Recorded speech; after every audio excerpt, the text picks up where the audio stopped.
everyone, and welcome back to Travel Tip Tuesday with the Travel Mug Podcast. Yeah.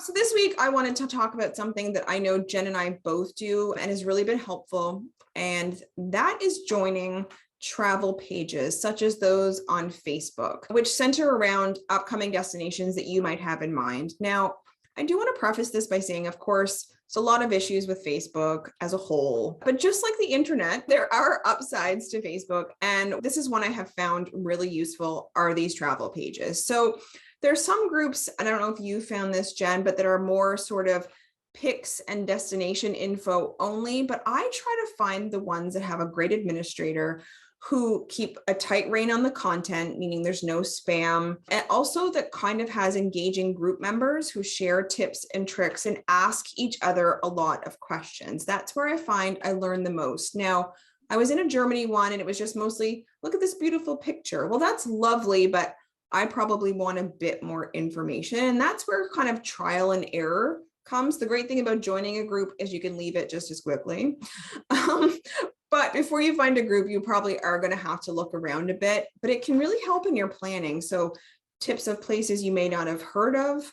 You can't know everything about a country, and so many people have traveled to so many different places. I was in one particular for like far longer due to COVID than I should have been in this group, but about Switzerland. It was run by a wonderful woman in New Zealand. She really just had a passion for the country, so she started a podcast about it.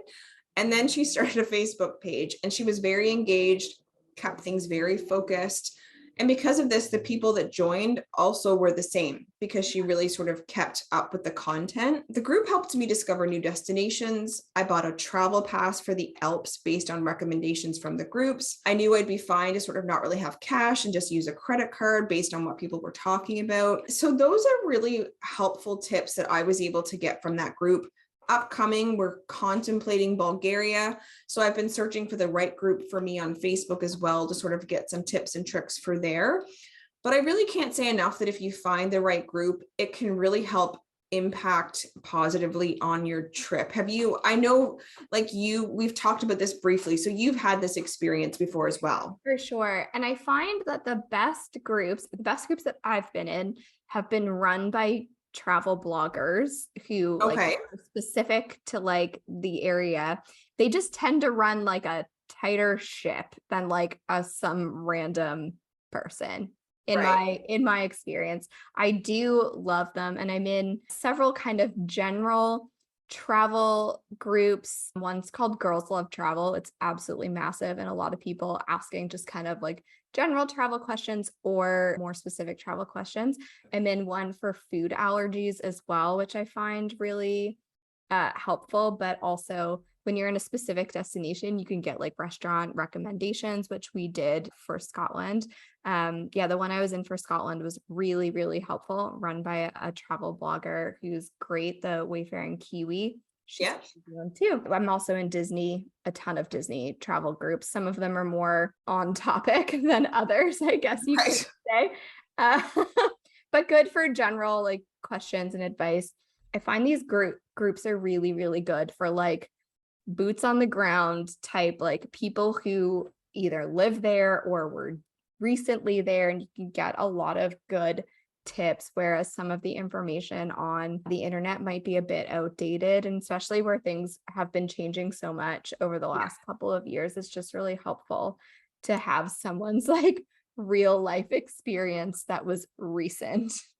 Yeah. And one thing I will caution with that too, because things change so much these days, is that if you do read something there, just try to verify it, because it is still just Facebook at the end of the day. But you're exactly right. There's often people too stay in those groups who have just been. Yeah. And so they're like, actually, I was just there X, Y, and Z. So that's really helpful as well. And people love to talk about their travels. So anytime someone, you ask a question, if someone's just done it, they're going to tell you about it. So I really do find these groups helpful. I can't recommend them enough, but it's really going to be about what do you want your Facebook feed to look like? Because some things are just overused for no reason, and it's like spammy in your timeline. So just try to find the right one for you, and they can be super helpful. For sure. Yeah. Indeed. Well, that is it for this week's Travel Tip Tuesday. As you plan your getaways, joining a page could be useful. Hopefully you get some great tips. If you know of any great pages that are even general ones, leave us a comment or let us know about those. We'd love to sort of learn about anything additional in regards to that. As always, though, if you like what we're doing here and you want to support the show, you can buy us a coffee with a link in the show notes. Leave us a 5-star review if that suits your fancy on 5 stars on either Spotify or Apple Podcast. Share the show with someone. I mean, you never know what people are looking to do in terms of their travels. And you can find us on all the socials at Travel Mug Podcast. And until next time, safe travels.